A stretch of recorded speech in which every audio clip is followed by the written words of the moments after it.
Monsieur le Premier ministre, bonjour. Merci beaucoup d'être présent avec nous sur ce plateau dans cette ICI 12-13 Bretagne. La Bretagne, région que vous connaissez bien, notamment, on va voir ces quelques images, ce coin de Morbihan qui vous est familier. Est-ce que vous avez un attachement particulier avec la Bretagne ? Oui, j'ai un attachement personnel particulier avec la Bretagne.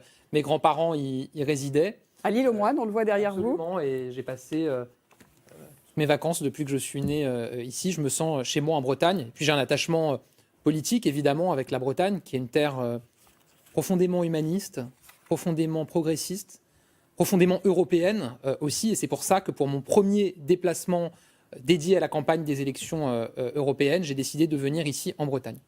Justement, c'est une région aussi qui tient une place à part dans la Macronie, puisque c'est ici qu'Emmanuel Macron a fait ses meilleurs scores, que ce soit en 2017 ou en 2022. Mais pourtant, ici en Bretagne, comme ailleurs en France, on sent une montée des extrêmes. Est-ce que cela vous inquiète ? Il y a une montée des extrêmes partout en Europe. Je me suis déplacé en Allemagne, aux Pays-Bas notamment. On voit les extrêmes progresser partout.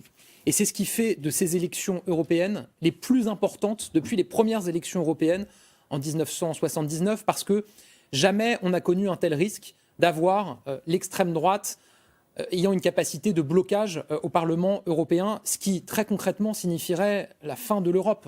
Or, évidemment qu'on a besoin de l'Europe. Et on en a besoin en Bretagne, les Bretons le savent. Ils sont très attachés à l'Europe. Vous savez, c'est une région où il y a beaucoup de jumelage entre des communes bretonnes et des communes européennes, notamment allemandes. La Bretagne sait ce qu'elle doit à l'Europe, parce que c'est ce qui nous permet de vivre en paix aujourd'hui, parce que c'est ce qui nous permet d'avoir une véritable activité économique. La liste Renaissance conduite par Valérie Ayé, que je défends, est la liste la plus bretonne de toute cette campagne européenne. On a Marie-Pierre Védrenne, troisième sur la liste. On a Pierre Karleskind, qui est également présent. On a Anne Le Gagne, médecin à Saint-Malo. On a Hermine Mosé, qui est la présidente de Femmes de Bretagne, et encore d'autres qui sont sur cette liste. Et pourtant, regardez les listes, par exemple, de la NUPES, socialiste, des Verts, de la France Insoumise. Il n'y a pas de Bretons éligibles. On est la liste la plus bretonne. Et pourtant, cette liste, dans les derniers sondages des élections européennes, est à la peine. Le RN est crédité du double des voix de la candidate Renaissance Valérie Ayé. On est jour pour jour à un mois du vote. Est-ce que c'est pas déjà trop tard ? Est-ce qu'on peut encore sauver le soldat Ayé ? C'est pour ça qu'on va se battre, qu'on va faire campagne. Moi, le sentiment que j'ai, c'est que les Français commencent à s'intéresser à cette élection européenne qui a lieu dans un mois, vous l'avez dit. Et l'enjeu pour nous, et c'est ce qu'on va faire, c'est d'insister sur ce que je viens de dire, c'est-à-dire que ces élections sont absolument majeures. Reprenez les années qui viennent de s'écouler. Si on n'avait pas eu l'Union européenne, on n'aurait pas eu de vaccin contre le Covid. S'il n'y avait pas eu l'Union européenne, on n'aurait pas pu relancer notre économie après la crise du Covid. Si on n'avait pas eu l'Union européenne, on n'aurait pas pu obtenir des financements pour des projets majeurs dans la vie des Français. Mais là, l'écart avec le Rassemblement national est considérable. Comment comptez-vous le remonter ? Quel serait le bon score pour vous ? Écoutez, on va faire le meilleur score possible. Ce que je constate encore une fois, c'est que l'extrême droite a progressé partout en Europe. Et le projet de l'extrême droite, y compris en France, c'est dans le programme du Rassemblement national, ça reste de sortir de l'Union européenne. Imaginez si la France envoyait comme message qu'elle voulait sortir de l'Union européenne. Ça serait dramatique pour l'Europe, parce que l'Europe a besoin de la France. La France a toujours été un pays fondateur, moteur dans la construction européenne. Mais ça serait aussi dramatique pour les Français, pour nos retraités, pour leur épargne, pour ceux qui travaillent, pour nos agriculteurs. C'est la raison aujourd'hui pour laquelle vous vous mobilisez, donc votre premier déplacement de campagne en Bretagne. Le président vous a poussé à y aller, puisque vous étiez, semble-t-il, un peu réticent. Lors du meeting mardi à la Mutualité, vous avez dit ça y est, c'est un tournant. Vous avez accepté aussi un débat avec Jordan Bardella. Ce sera le 23 mai sur les antennes de France Télévisions, France 2 précisément. Vous en attendez quoi ? Est-ce que ça pourrait être la bascule ? C'est deux visions de l'Europe radicalement différentes. Nous, on croit profondément dans l'Europe. Je ne dis pas que l'Europe est parfaite. Évidemment qu'il y a des défauts et qu'il faut continuer à les corriger. Mais l'union fait la force. Et on ne sera pas plus fort en étant plus seul. Ça, c'est notre vision. Pour affronter l'intelligence artificielle qui va profondément bouleverser le monde du travail, pour affronter le dérèglement climatique, pour affronter le retour de la guerre sur le continent européen, on a besoin de l'Europe. Ça, c'est notre vision. Est-ce que vous attendez de ce débat une bascule ? Et de l'autre côté, vous avez la vision qui est portée par le Rassemblement national et la liste de Jordan Bardella, qui dit, en gros, on va méthodiquement organiser un Frexit, la sortie de l'Europe. Vous regardez, ils disent, on va arrêter de respecter les règles du marché commun. On va arrêter de respecter les règles européennes. On va arrêter de financer l'Union européenne. Mais ça veut dire quoi ? Ça veut dire la sortie de la France de l'Union européenne. Vous connaissez une association où vous pouvez dire « je ne respecte pas les règles, je ne paye pas ma cotisation, mais je reste membre ». Ça n'existe pas. Parmi les électeurs bretons à convaincre figurent notamment les agriculteurs. Ce sont les principaux bénéficiaires de la PAC, mais en même temps, on sent qu'ils sont extrêmement méfiants vis-à-vis de l'Europe. Ces dernières semaines, vous leur avez beaucoup promis. 500 à 600 millions d'euros d'aide leur ont été octroyés, selon le ministre de l'Agriculture. Ça semble ne pas suffire. Est-ce que vous croyez que vous allez finir par les convaincre ? D'abord, ces dernières semaines, on a fait plus que promettre. On a obtenu un certain nombre d'avancées. J'ai beaucoup travaillé avec les agriculteurs. En matière de simplification, notamment au niveau européen, moins de normes. Alors, on rentre assez vite dans des dossiers techniques, mais sur la question de la dérogation jachère, sur les règles de la PAC, on a obtenu des simplifications comme jamais. Et même les syndicats agricoles disent ça faisait des décennies qu'on n'avait pas eu autant d'avancées au niveau européen sur la question des importations de volailles ukrainiennes. Je sais que beaucoup d'éleveurs de volailles étaient inquiets. On a obtenu de mettre un plafond et de fixer des règles pour les protéger. Je rappelle que l'Europe, c'est 9 milliards d'euros pour nos agriculteurs, 40 000 euros par an en moyenne pour nos exploitations agricoles.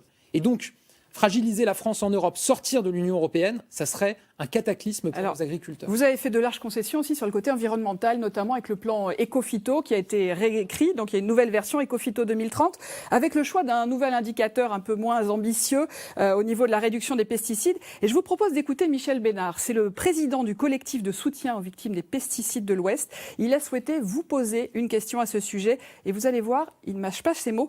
On l'écoute. Nous avons été sidérés quand vous avez annoncé la pose du plan Ecophyto et les mesures que vous avez décidé de prendre. Pour nous, c'est criminel. Ces décisions sont criminelles vis-à-vis de la santé des gens et vis-à-vis de la protection de la biodiversité. Je vous pose la question. Le jour où nous irons au tribunal, qu'on demandera au personnel politique de rendre des comptes, que répondrez-vous ? Voilà, une question assez dure. Que répondrez-vous dans toutes ces questions de santé passeraient devant un tribunal, par exemple ? Je répondrai que, sous l'impulsion du président de la République et de la majorité dont nous faisons partie, on a réduit de 90% l'usage des pesticides les plus dangereux, c'est-à-dire les CMR 1 et 2 en France. Cancérigènes. On n'a jamais autant réduit l'usage des pesticides dangereux en France. Mais là, cet indicateur choisi est moins ambitieux. Non, l'indicateur choisi, c'est l'indicateur européen, mais qui est moins ambitieux que le français. On ne peut pas d'un côté nous dire, vous demandez à nos agriculteurs, vous leur mettez des contraintes que les pays qui nous entourent ne mettent pas à leurs agriculteurs, et en même temps nous reprocher quand on s'accorde avec nos voisins européens pour avancer dans le même sens. Mais évidemment que l'ambition reste intacte. On a un indicateur qui est maintenant l'indicateur européen, et moi j'assume totalement qu'on avance dans le même sens avec nos voisins, parce que vous savez, à la fin, les produits qui arrivent sur les étals des Français, c'est aussi des produits qui sont cultivés dans les pays qui nous entourent. Et moi j'entends nos agriculteurs quand ils disent « vous nous mettez des contraintes que les agriculteurs chez nos voisins n'ont pas, et pourtant les agriculteurs chez nos voisins envoient leurs produits en France ». Cet après-midi, vous visitez dans le Morbihan l'entreprise Olmix, qui est devenue en 20 ans un groupe mondial de 900 salariés dédiés à la santé animale et végétale grâce aux algues. La réindustrialisation, c'est le thème de votre déplacement, mais on le voit dans la région, ça ne se passe pas toujours très facilement. On a l'exemple du groupe Le Duf avec l'entreprise Bridor qui devait installer une nouvelle usine tout près de Rennes, un projet très gourmand en eau. Il y a eu beaucoup de recours des écologistes. Le groupe Le Duf a jeté les ponts, 500 emplois laqués. Comment on concilie l'écologie, la réindustrialisation ? En investissant. C'est un débat qui est très intéressant. Effectivement, vous avez aujourd'hui la NUPES, socialiste, vert, insoumis, qui considère que pour protéger l'environnement, il faut moins d'entreprises, moins d'emplois et donc moins d'activités pour les Français. Nous, on pense l'inverse. On pense qu'en soutenant les entreprises, qu'en les aidant à investir, on arrivera au contraire à gagner cette bataille. Alors justement, l'exemple d'Olmix, c'est un bon exemple. C'est une entreprise qui a connu des difficultés par le passé. L'Union européenne, dans le plan de relance, qu'on a été les seuls à défendre, puisque tous les autres s'y sont opposés, a apporté 30 millions d'euros à cette entreprise qui agit pour la transformation d'algues et donc pour la planète. Et aujourd'hui, c'est une entreprise mondiale avec 900 salariés. Pendant le Covid, il y a eu plusieurs usines de masques qu'il a fallu relancer, notamment en Bretagne. Il y en a eu 5 aujourd'hui. La dernière, elle est en redressement judiciaire. Ça a été de la réindustrialisation, mais à quel prix ? Comment on continue face à la concurrence asiatique ? Je vous propose juste d'écouter ce patron qui a dû renoncer à cette fabrication. Bonjour, Monsieur le Premier ministre. Comment l'État peut réguler aujourd'hui la provenance des produits des marchés venant hors Europe ? Voilà, vous l'avez entendu. Oui. Comment on fait ? C'est précisément un enjeu qui est européen. La réalité, c'est qu'on a un marché commun en Europe. Et que donc, on doit arriver à avoir toujours des standards européens qui nous permettent de garantir qu'on importe des produits qui sont aux normes que nous, on attend, c'est le grand combat qu'on mène, et qu'on réintroduit en Europe, et notamment en France, la production d'éléments qui sont absolument critiques et essentiels pour notre souveraineté et pour la protection des Français. Et cela aussi, c'est une bataille qu'on est en train de gagner. Alors évidemment, vous avez parfois des entreprises qui sont en difficulté, des entreprises qu'on arrive à sauver. Là, il n'y a plus de masques bretons. D'autres, malheureusement, qu'on n'arrive parfois pas à sauver. Mais quand vous regardez la photo globale, depuis 4 ans, il y a plus d'usines qui ouvrent en France que d'usines qui ferment. Il y en a une de panneaux photovoltaïques à Lannion qui ferme aujourd'hui. Il y a plus d'emplois industriels qui sont créés en France que d'emplois industriels qui sont détruits en France. Ça faisait 40 ans que ce n'était pas arrivé. Est-ce que ça veut dire qu'il n'y a aucune usine qui ferme? La réponse est non. On se bat pour toutes les sauver. Mais vous prenez les panneaux photovoltaïques et la transition écologique. On a ouvert en France ces dernières années 4 méga-factories de batteries électriques. Donc on est en train de réussir à gagner cette bataille de la réindustrialisation. Maintenant, en 4 ans, vous n'effacez pas 30 ans de désindustrialisation. Mais on voit que, pour la première fois depuis plusieurs décennies, on recrée de l'emploi industriel, on recrée des usines en France, et on le doit notamment à l'Europe.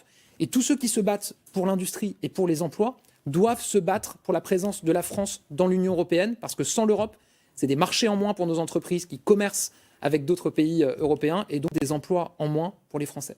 C'est la journée de l'Europe, l'argent européen en Bretagne, c'est beaucoup, vous venez de le dire, c'est 1 milliard d'euros donc pour financer des projets. Mais pourtant, comme en témoigne un sondage qui a été publié ce matin dans le journal Ouest France, en Bretagne, l'échelon de confiance, c'est la région, 56%, et l'Europe est tout en bas du classement, 19%. Pour certains, c'est quand même très loin l'Europe. C'est pas celle qui va fournir le logement, par exemple, ou qui va permettre de sauver les services des hôpitaux de proximité. Comment on convainc ces Bretons que l'Europe est nécessaire pour leur quotidien? Mais c'est intéressant ce sondage parce que l'Europe, en réalité, elle est partout. Elle est dans les régions et elle est dans les communes. Les fonds européens, une grande partie, sont gérés par les régions.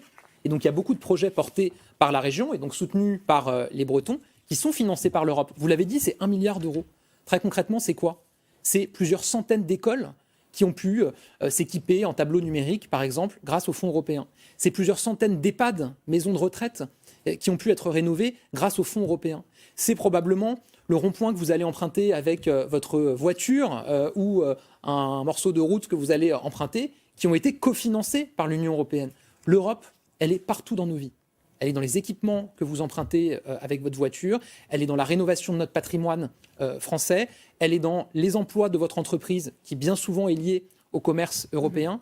Donc encore une fois, la question de ces élections européennes, c'est dedans ou dehors. Est-ce qu'on veut rester dans l'Union européenne? Auquel cas, c'est la liste de Valérie Ayé. Est-ce qu'on veut... On a bien compris que vous alliez vous engager pour ce dernier mois. Ce 9 mai, c'est la journée de l'Europe, mais c'est aussi les 4 mois de votre nomination en tant que Premier ministre. On se souvient du titre du livre de Raphaël Baquet, L'enfer de Matignon. Comment y survivez-vous? Écoutez, non, moi je n'ai pas du tout l'impression de vivre un enfer. Je pense que c'est plutôt une chance d'occuper ses responsabilités, en plus à mon âge, pour faire progresser le quotidien des Français. Évidemment que c'est difficile. Évidemment que vous avez des Français qui souffrent, qui doutent, qui sont inquiets. Mais moi, ma responsabilité, ce que je cherche à faire au quotidien, c'est d'apporter des réponses à leurs difficultés. Et regardons quand même, y compris dans cette région, on ne parle plus du chômage de masse. Dans cette région, on est quasiment au plein emploi. Précisément parce que depuis 7 ans, avec le président de la République, on s'est battu et on a réussi à relancer notre économie. Et on le doit notamment à l'Europe. Donc vous l'avez compris, je vais continuer à me battre. Merci beaucoup et on vous laisse rejoindre le Morbihan qui vous attend cet après-midi. Ils sont d'ailleurs...